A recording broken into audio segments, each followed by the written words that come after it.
My name is Judy Sandick. I'm from Edgecombe, Maine in America. I'm a medical doctor, internist, emergency physician, and it's been a goal of my life to do international emergency relief work. The reason I came to Kashmir was because of the earthquake. A friend of mine is a Pakistani doctor who came during the earthquake and inspired me with his stories and his photos. I saw the great need that the people here. My family was very supportive. We've traveled a great deal in many different kinds of countries and in the Middle East a great deal.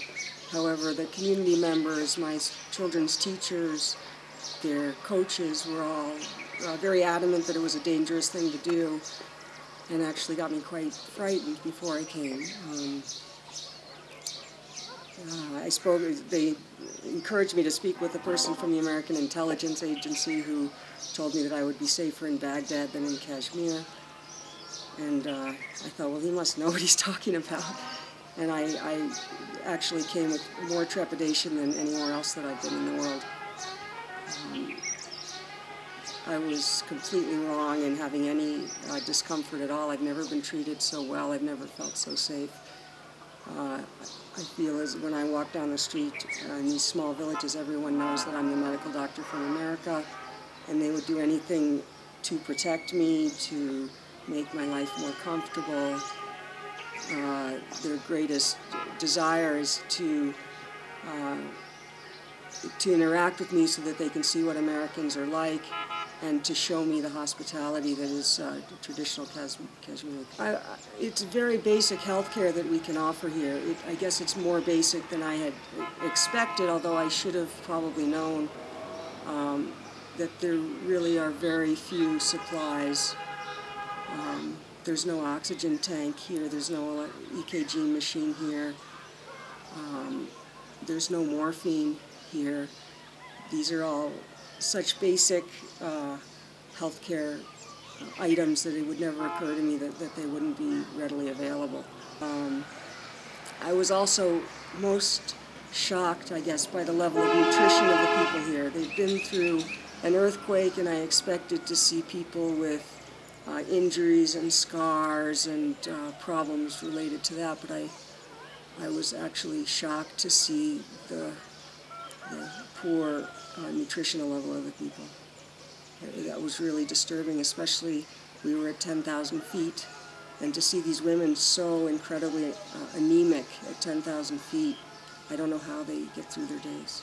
Everybody here is affected. 100% of the people are affected. If you ask people, everybody's lost a child or an aunt, or they have some story, which surprised me in how quickly and easily they were happy to tell a stranger their story. I think people here, I'm not a psychiatrist, but it seems that people here have a great need to talk to someone who wasn't involved, who won't say, oh yeah, and this is what happened to me, but someone who will just actively listen and tell their stories and their horror.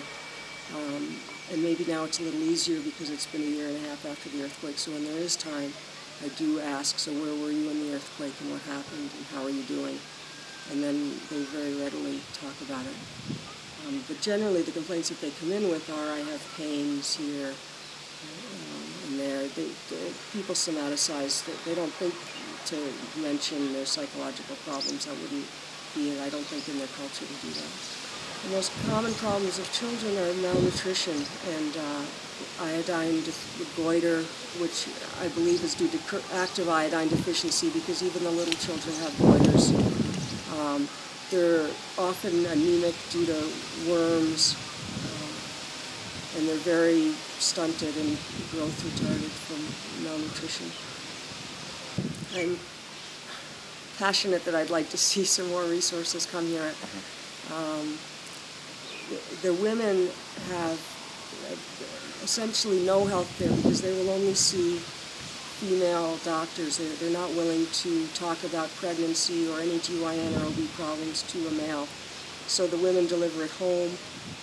Generally, almost always there's no experienced midwife. It's their mother-in-law or their sister who helps them through the delivery.